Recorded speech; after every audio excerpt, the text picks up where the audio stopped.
Hello and welcome to Emsi webinars. Thank you so much for joining us today. Our presenters today are Anthony Horn, John Gray and Ben Owen, all from the FE team here at Emsi.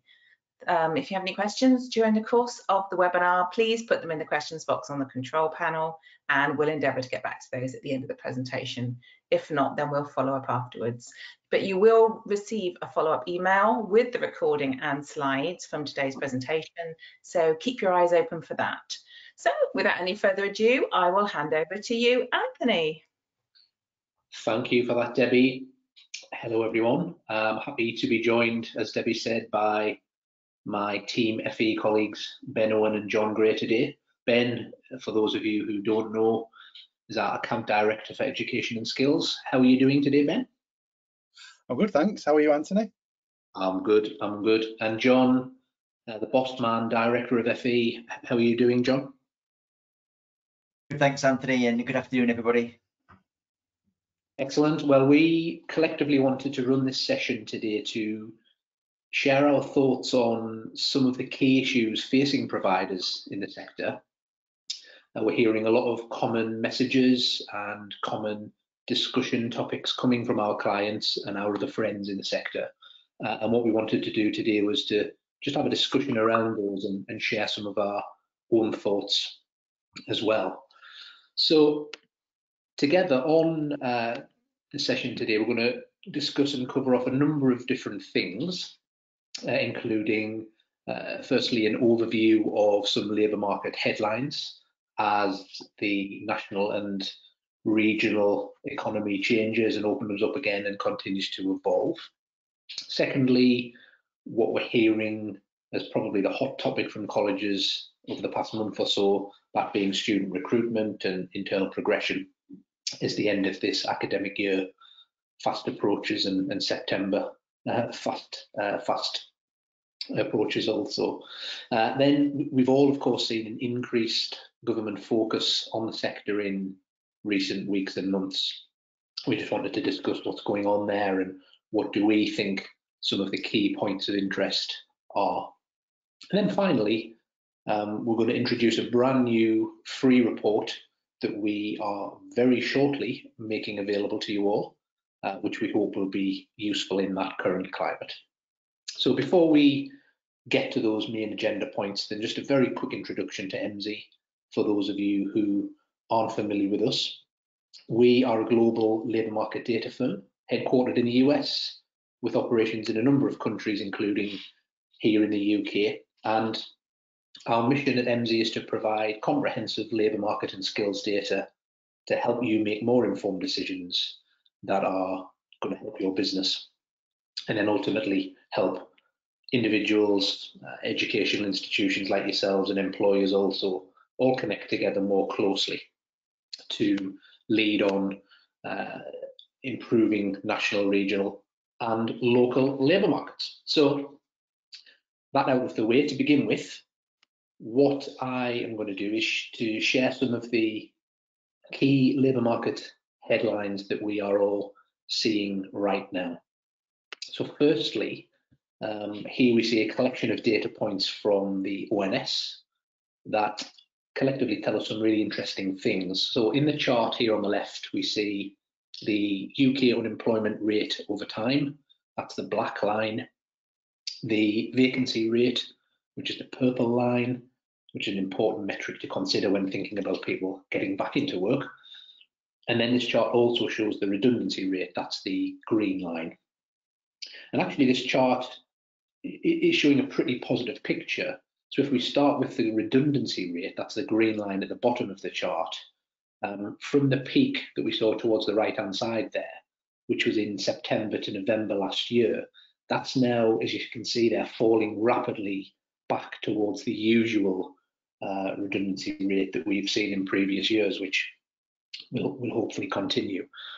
Then the employment rate, so the black line towards the top of the chart, and you can see how that's trended over the years. Well, that also seems to hopefully have hit a peak in late 2020, as you see right across on the right-hand side of the chart, and is now falling again. We all hope that that continues long term, although of course we can't be sure of that as the labour market post-furlough shakes itself out.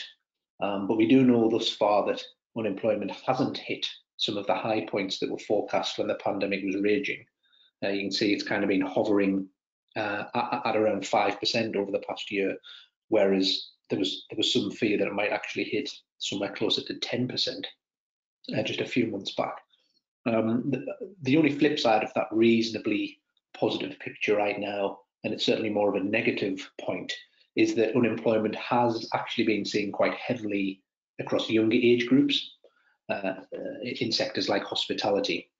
But hopefully, again, as the economy and labour markets open up again, that will revert back to somewhere near the normal. And then finally on this chart, the vacancy rate, that's the purple line, still not back to the normal levels that you can see there over the past 5 years or so, which is an issue for people looking for a job right now. But hopefully those vacancies will return, and we see things open up again across the economy, and things will get back to some form of normality. So largely a positive picture to begin today's session with. Then next we can look at some Emsi data. So this is our job postings data, which gives us that really useful real-time view into what's happening in labour markets on the ground. This is looking at the UK-wide picture. And this chart on screen here shows the volume of unique job postings across the UK on a weekly basis from the beginning of 2020 until now. And you see there are 3 black lines on the chart itself. The vertical line towards the left-hand side there, that's when lockdown started. And as you see, immediately in the weeks after that, we saw vacancies really dropping off a cliff edge as employers, battened down the hatches across the board, across all sectors and across all geographies. And you see that falling continuously week by week there. Then if you look at the lower of the 2 black horizontal lines, that's showing the low point of vacancies through the summer of 2020. And you see that kind of persisted for a good few weeks. And then the higher horizontal line towards the top of the chart, that's showing the high point of vacancies since the first lockdown of March 2020. And we've just seen that a few weeks back. And you'll notice that high point since the beginning of lockdowns actually pretty much back to where we typically were in the early months of 2020. So back to almost typical levels pre-lockdown. We're not quite there yet, but we're not far off, which bodes well. Digging a little more into the detail, what we see on this chart are the most in-demand occupations, the most in-demand jobs in March of this year. Again, this is looking at right across the UK. And to me, this is a really interesting chart because we're now seeing a really broad range of jobs that are in demand at scale from employers. So we see a combination of some of the jobs that had actually held up well through the lockdowns of the last year, so nurses, delivery drivers, for example. But we're also now seeing some jobs that suffered quite a bit over the past year in terms of recruitment, but that are now coming back around and are being demanded. So things like sales jobs, software development, cleaners, these jobs are seeing an increase in demand from employers across the UK, and that's definitely good news because they weren't doing too well not that long ago.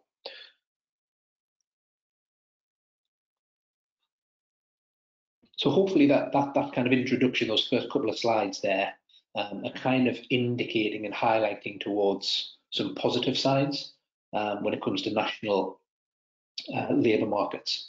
And because things are changing really quite quickly, keeping our eye on exactly how that picture changes in the coming weeks and months is going to be extremely important. So that's an introduction there to how the world of labour markets are shaping up and how things are changing. But we turn our attention now to the FE sector in particular. So from my conversations, certainly with providers over the past 3 or 4 months, I think the most common topic that's came up has been student recruitment. So with everything that's gone on in the last year, 2020 has obviously been a very different year for you all as providers, not being able to interact face-to-face with students of all ages. So things like, no open events, no open days, very little on-site provision, which I guess has made getting a handle on internal progression even trickier than normal. So Ben, I know you've been doing a lot of work with providers on this. What have you seen going on?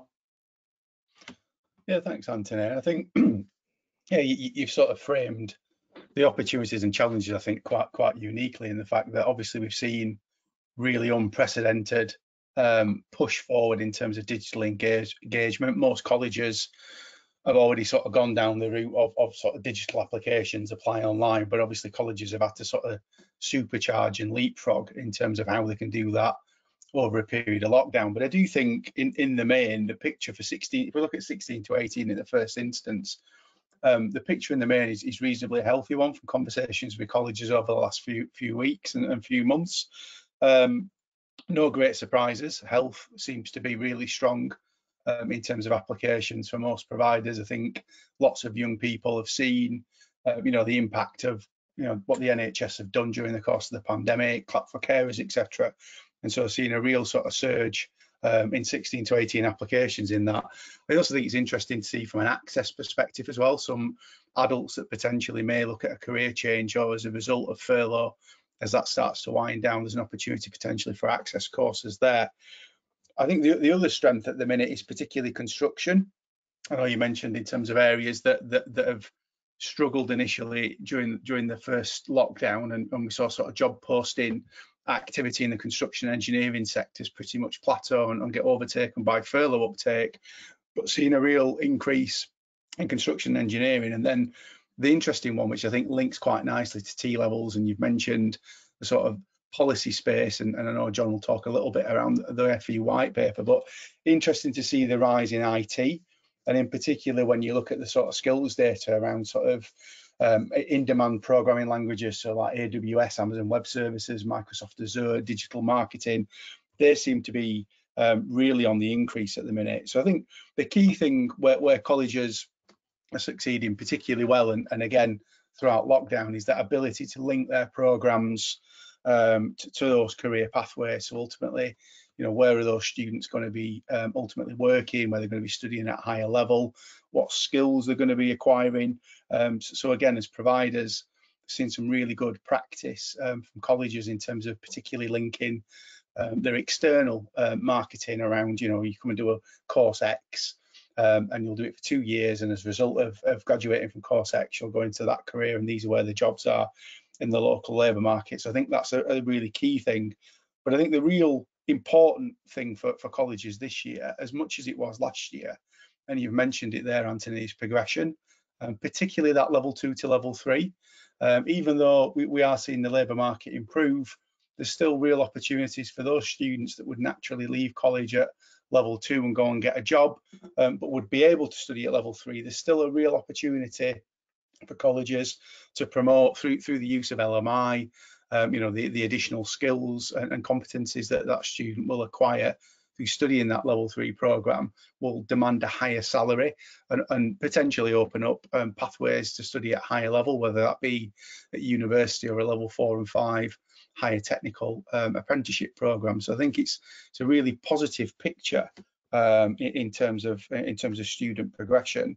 I think the integration around sort of LMI and recruitment and careers is a really key thing as well. So I've seen lots of colleges, not just using LMI, not just using data, careers data in terms of obviously recruiting external students, but seeing some really good examples of how that's embedded into that internal tutorial offer. So Wakefield College, we saw a case study a couple of weeks ago around how Wakefield College had really embedded the use of LMI, and a couple of our tools, Career Coach being one of them, to help them in terms of increasing their 2 to 3 progression, which I think is really positive as well. Yeah, that is really kind of fascinating stuff, and you've kind of highlighted some of the challenges that I think all of us across Team FE have been picking up. And it's interesting there that you mentioned kind of some colleges that have kind of been using some of Emsi's tools and Emsi's data to help them with that. Can you expand a bit on that? Yeah, absolutely. So like I said, I've mentioned Wakefield College. they've really gone on a bit of a journey in terms of utilising our career coach tool, potentially, particularly, should I say, within school engagement, but also within that internal careers offer. So it's really helped them cement that all important day 42 retention rate, and they've seen a 3% increase in that over the last couple of years. On the flip side of that, we saw some great practice from Heart of Worcestershire College a few weeks ago, again on a webinar about how they've embraced LMI within their strategic planning, but also are starting to use that link between courses and careers, particularly at that local and regional level. Obviously, as like I said, we're seeing that of the FE white paper, and linking that into their social media activity. So they do an initiative called Future Fridays, which I think is absolutely fantastic. So they'll pick a career and sort of go out through Instagram and their sort of other social media channels, but also internally as well, which I think is a really good example. We've also seen the likes of Gateshead College, Sheffield College, Preston's College, utilising the LMI information within the actual college website, which again I think is really useful as young people, and not just for young people, but also that reassurance for parents and carers that that's the right course, for their child, for their charge to go into, and start to show actually that pathway of how they can start acquiring skills and ultimately earn a salary, and where those jobs will be. So it's a big reassurance, I think, not just for the 16 to 18 student market, but also the parents and carers that support them as well. Yeah, absolutely. And we're seeing an example on screen from Kidderminster College and their career coach kind of usage. What are Kidderminster and others doing that's proving useful to them? Yeah, I think Kidderminster have really sort of cracked the whole aspect of like say mapping careers and courses together. So this is an example of their career coach portal where you can go on and start searching for a particular career. I've obviously picked one there, which is accounting and business diploma. They've got a link to the actual course information that's underneath that, so you can see. One of the great things that we've done recently around our career coach software is increase the amount of skills data that a young person or an adult can look at as part of an individual course information. So they can look at hard skills and they can look at soft skills. It really links nicely to some of our bigger data sets within analyst, and we're seeing that on screen now.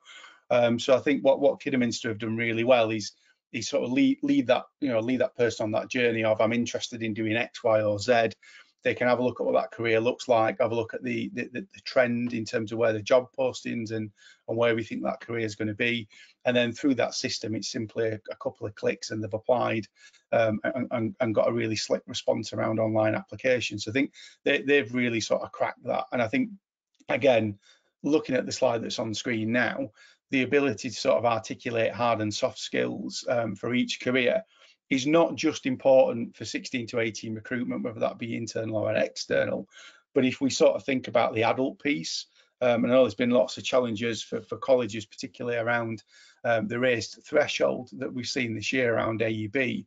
But when we start to look at a skills-based economy and very much around what the DFE and what the Secretary of State really is looking at from an FE perspective is how we plug into that skills gap, how we plug into that skills need as a sector. And so for adults, you've mentioned furlough, for adults that potentially will be at risk of losing a job or need to reskill or upskill, then there'll be a need for colleges to potentially look at a bit more flexible delivery, potentially around sort of short, sharp, skill-based qualifications or skill-based provision, because for adults it won't be always a full study program, it won't always be a substantial program. It may be a short, sharp program, as we've seen some skills on the slide there, to improve someone's project management or risk management, or how they communicate, or how they look at things from a problem-solving perspective. So it's a real challenge around the adult market currently for colleges, but also one,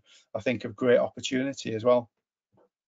Thanks, Ben. I think you've really summarised perfectly there the fact that while student recruitment and progression it's always a big deal at this time of year, isn't it? But maybe it's slightly different this year because of all of those external challenges going on. And I'm certainly glad that we are able to help providers like some of those you've mentioned in those different ways. And I think just at the end there, when you were talking about the different applications perhaps for adults. That's kind of linking us and leading us into our next topic, really, because the other hot topic that I think we're all collectively thinking about here at Emsi, and I'm sure you are all as well, it's that increased external focus on the FE sector right now. So the recent skills white paper and some pretty regular media coverage, even at a national level, on FE and the government's kind of focus on FE, certainly for the past few weeks anyway. It's certainly been more intense than normal.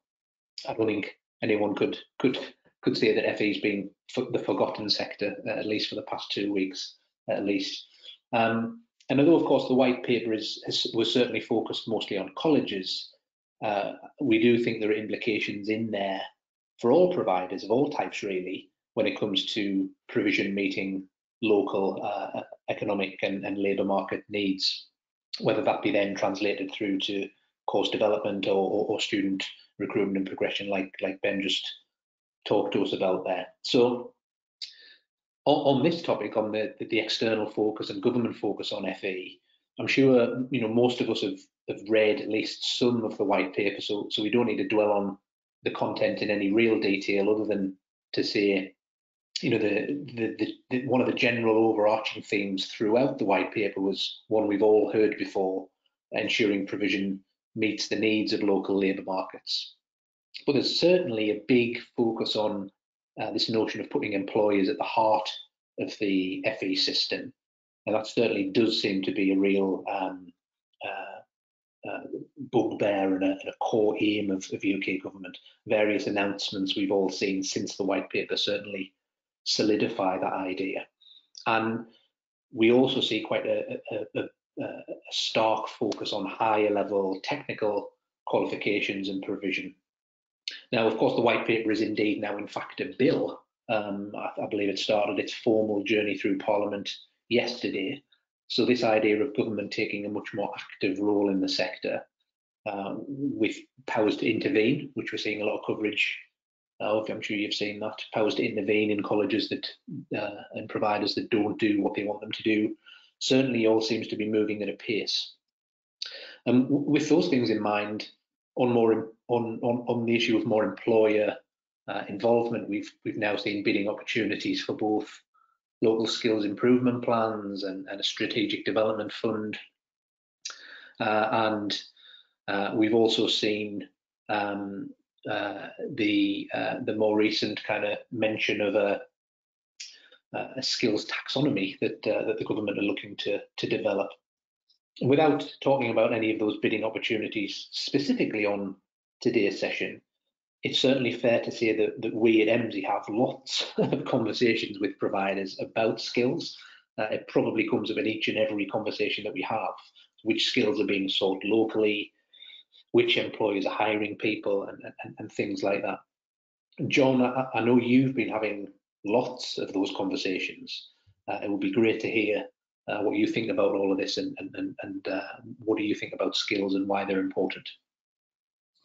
Yeah, thanks, Anthony. It's I think that's certainly where I've spent most of my time in recent months, working with colleges from across the UK.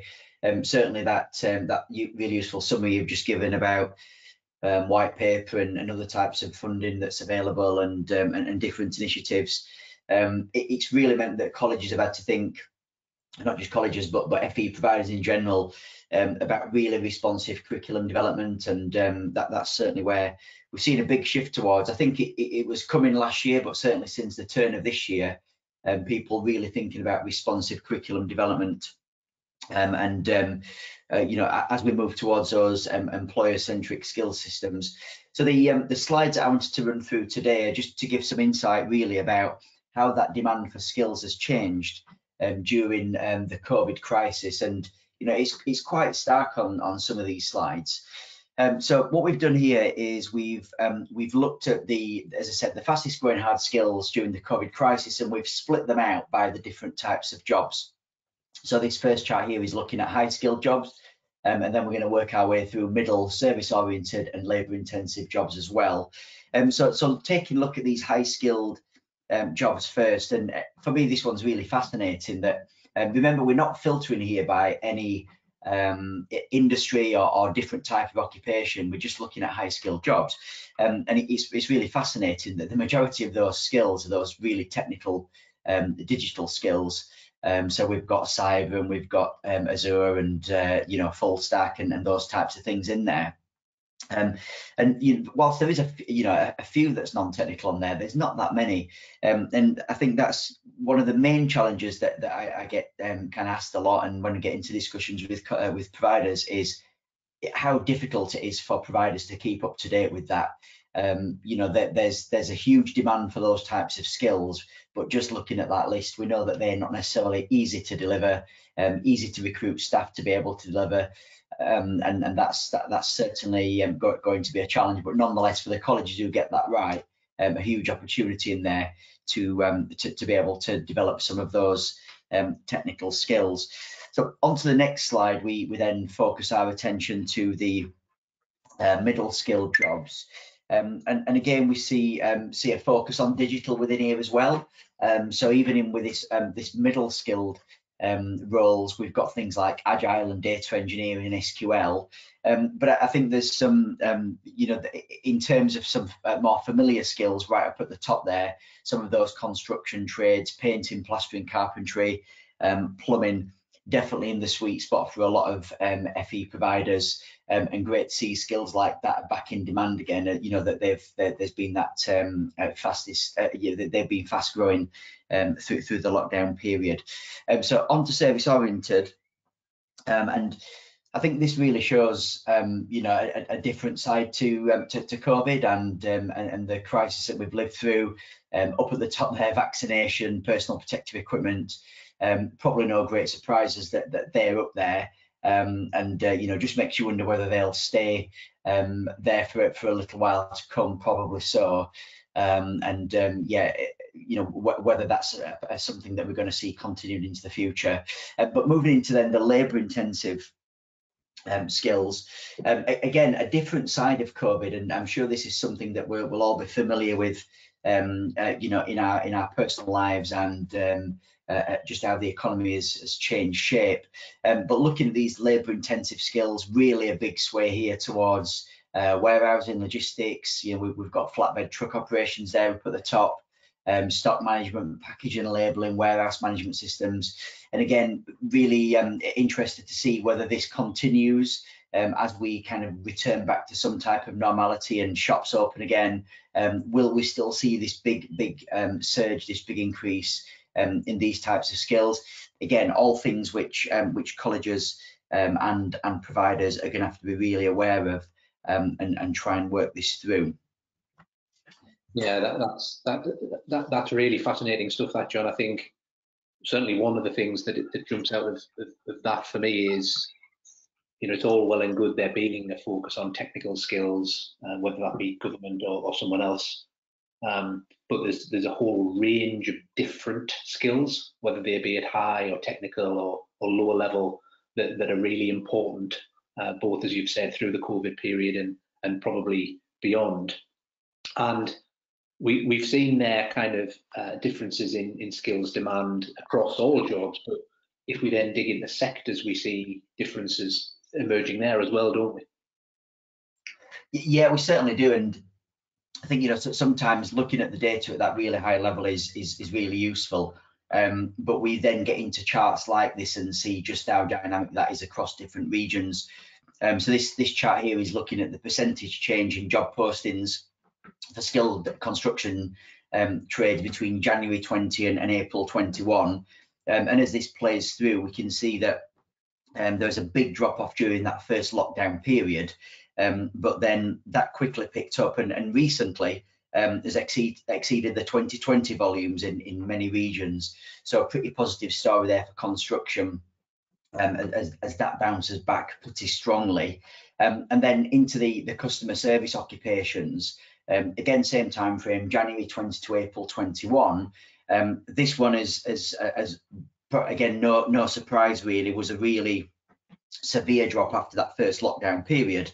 And whilst some areas have responded well, it's been really patchy, and you can see that there in the slides, and when we share the slides afterwards, you'll be able to watch this back again and see how that changes. But of course, the key to all this is understanding what's going on in your local area. It does change quite significantly. So, you know, customer service jobs may be covering well in your area, they might not. Construction might be, it might not. So it's really understanding where you can support, as a training provider, where you can support your local economy to improve, to recover, whether that be you know, reskilling adults or some other type of provision. So my final slide is then just to take that next step further, really, and you know, as a reminder, and those of you who are on the call today who do this type of work with us, know that this data changes quite rapidly. So this chart is just looking at the last couple of months of the year, looking at hard skills and common skills in demand in England. And again, it's just that emphasis that this does change quite quickly, or it can change quite quickly. So understanding what skills are in demand in your local area and how you can react to them is going to be crucial moving forward, particularly, as we've said, as we get into those kind of employer-centric skill systems where responding to employers is going to be the heart of everything that we do. Thanks, John. Really, again, fascinating stuff then. You mentioned particularly curriculum development and responsive curriculum development earlier on. We also see, don't we, kind of a lot of application in some of the marketing stuff that Ben hinted at earlier on, in employer engagement teams using this data. And then if we think of, you know, college growth strategies, I've had a number of conversations with chief execs and principals recently about college growth strategies and how this kind of data can help with that as well. And you know, all of the ridiculously high volume of bidding opportunities that's floating around at the minute, just some of which are kind of flashing at one screen now. This is just a selection. I can't imagine that's going to change anytime soon. There seems to be a phase that we're going through here of lots of external bidding opportunities that providers can respond to, which is a big challenge, but it is certainly an area where Emsi can help you as providers to really have that skills and jobs insight at a local, regional and national level. Moving on then, a reminder that we essentially have two ways in which we can help. So two ways in which we can get Emsi data and insight into your hands. Firstly, through our consulting services, and we have various reports that you can access as providers, and also through our software tools, which have kind of been mentioned earlier on, our analyst tool and our career coach software tools. And we're always here to chat to you more about that. Final thing for today, really, very much around that topic of Emsi being here to help. We're pleased to announce today a new free report. So this report uses Department for Education data to allow us to report on level 3 provision across LEP regions. So apologies to those of you who are joining us today from outside of England. This DFA data, of course, only covers England, but as you all know, we do work to get the best data we can for all countries, so watch this space on that. We heard earlier on there about the focus that governments have on higher level technical skills, and John's just demonstrated why all skills and all types of jobs are really important. But we probably know that focus on higher level technical skills, level 4 and 5, isn't going to go away. So this free report that we're launching is using level 3 as a gateway example of the kinds of things we can do to help you, the kinds of data we can use to help you understand things more. And it's our way of opening up a conversation about regional skills needs and how specific provision looks in each region. So you're the first audience to hear about this report, which will be available from next week. So do keep your eyes peeled for more information on how to request your free report for your area. A teaser as to what the report's actually going to contain in this next couple of slides, as well as the overall volume of level 3 provision in your region. We're going to look at things like what are the skills that are driving employer demand at that level in your region. How does that provision in your region break down by subject area and age. A subject concentration score, so that's how concentrated subject areas are in a region compared to the nation as a whole. Which particular subject areas are well concentrated in your area, which aren't, and how then does that compare to employer demand to hint towards some potential gaps that you may be able to fill as providers. So as I said earlier on, this is us using DFE data to start to paint a picture of supply, in this case using level 3 provision as a test case, versus the demand side, so where Emsi excel with the employer skill and job volume demand data. We're going to bring those two things together in this report, and it's a hint towards where we can help you moving forward. So again, keep your eyes peeled for more information on how to request your own report. Well, that's about it from us. So I'm just going to summarise to round out today's webinar. It's fair to say that we're seeing labour markets starting to open back up. That is highlighting lots of fascinating stuff at both an aggregate and localised level when we look at the data around economies and labour markets. Much of that data is looking pretty positive, with things like furlough and, of course, potential new virus variants, meaning that we shouldn't get too carried away just yet. But it's in, when we're looking at the data, it's in those regional and local nuances where we see really useful insight, because we can really see what's going on the ground. And likewise, when we look beyond sector and job headlines is where we find the really golden details. With that all said, you know, the FE sector is very much in the spotlight at present. The kind of yearly issues like student recruitment and progression are slightly different this year, and the good news is we can help you with that. The external focus of government and others on the sector opens up, I would say, a lot of opportunities for you to carve your own path as a sector and as providers within that sector, and possibly with some huge risks around that, but certainly some opportunities and some areas for growth. You know, and just to kind of re-emphasize, Emsi really are here as a team and an organisation to help you solidify your position and to help you grow over the next few weeks and months and years. That's what we're all about, and that new report I mentioned is just one part of that. Final thing to mention, just a couple of webinar dates for your diaries. Next week, same time, Wednesday at 2 o'clock on the 26th of May, we have Andy Derman and Duncan Brown talking about the DFE data that I've just mentioned there in a little more detail, and they're going to be exploring how that education supply data is aligning with labour market demand in some key sector areas. So that's one not to miss. And then into next month, Wednesday the 23rd of June at 2 p.m, Andy and Duncan are going to explore how labour market and skills data can be used to really unpick and define the green economy, which is in the headlines right now. You know, what really are the industry's jobs and skills that are in scope there. And as always on these things, webinars and blog releases, you can find more information on that on our website. And please do join us for those two webinars. You, as Debbie said right at the start, will be sent slides from today's session, and we'll also send you more info on how to request your free report in due course, so keep an eye out for that.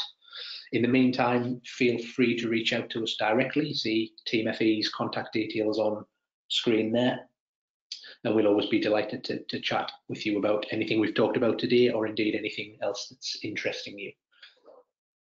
Thanks Ben, thanks John, thanks Debbie, thank you all for joining us on today's Emsi webinar. Have a great day.